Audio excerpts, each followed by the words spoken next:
future year thing is the issue, because while students are enrolled here, if they can't get here, you know, their programs and their courses might go for the next 2 or 3 years, but then universities warn it will fall off a cliff, and that's a real problem, isn't it? And it's a reality. Look, I partly agree with you, Laura, and I do acknowledge that, but that wasn't what universities were saying in February or March or April last year. They were saying that they urgently needed JobKeeper, and I think their claims have been exposed a bit there. I think they are the boy that cried wolf in relation to JobKeeper, and I think we should take all their future claims with a degree of scepticism, because what we discovered is many international students did make it in time for semester 1 last year, and many others have decided to continue to study online, and the government has facilitated that by not penalising them for their visa requirements, for example.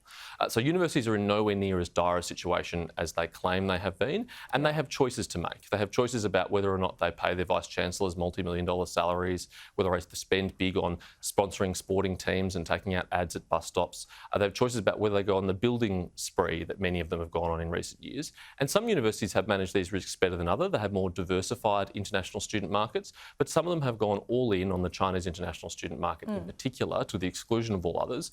And they were warned about that. There are many independent research reports that said that was a risky thing to do, and lo and behold, it has been.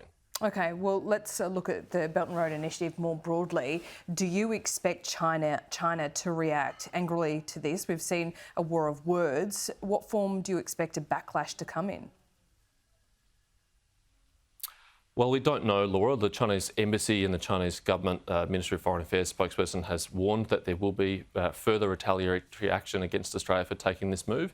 If that is the case, that would be very disappointing, because it is a sovereign matter for Australia to decide how we engage with the world. And I think it's an entirely reasonable proposition that the federal government should be the starting point, the entry point for anyone who wants to do business with Australia. We welcome international engagement, but we just don't want people going around behind our backs to state governments, local councils or universities without consulting Canberra, as they should.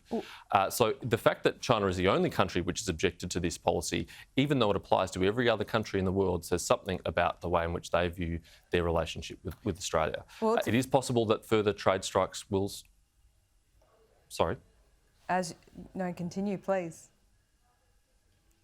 Yeah, it's possible, Laura, that further trade strikes will come. We have seen that in the past, and I am concerned on behalf of those industries that have not yet been targeted that they might be targeted. One thing they can take some encouragement from, though, is that the Chinese government's tactics have been spectacularly unsuccessful. Almost all the product categories singled out for tariffs, with the exception of wine, have found other markets relatively quickly and relatively easily. And that's very encouraging for Australians, because it shows that we can diversify our exports and that our products are in high demand around the world. Yeah. Yep, and China needs us for our iron ore, and the dollars tell us that. The numbers don't lie there. But China has accused Australia of deploying Cold War tactics. What's your response to that? There's nothing further from the truth. The Australian government has no interest in engaging in a Cold War with China or any other country. We are not the ones that have sought to politicise our trading arrangements. We haven't put any tariffs on Chinese goods or Chinese products that come here. We absolutely accept and understand that Australian businesses should be free to trade with countries that have different political systems to ours, and we haven't sought to do that. There's only one country that's sought to impose its political will using its economic power, and that's the Chinese government. So if anyone's engaging in Cold War tactics, I don't think it's us. Okay, just one final question on your colleague, George Christensen. He's going to retire at the election. Are you surprised?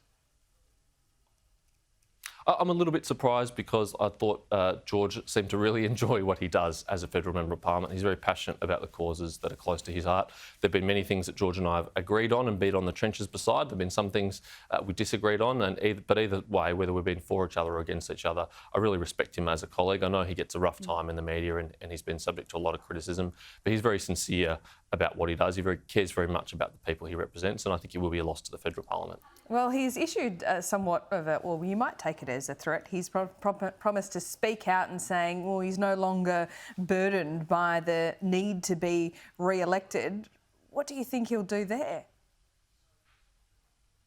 It doesn't sound much different to the George that I know of over the last decade, Laura. I don't think you could accuse him of ever being shy or quiet or retiring about his views. I'm sure he'll share them as he has in recent years.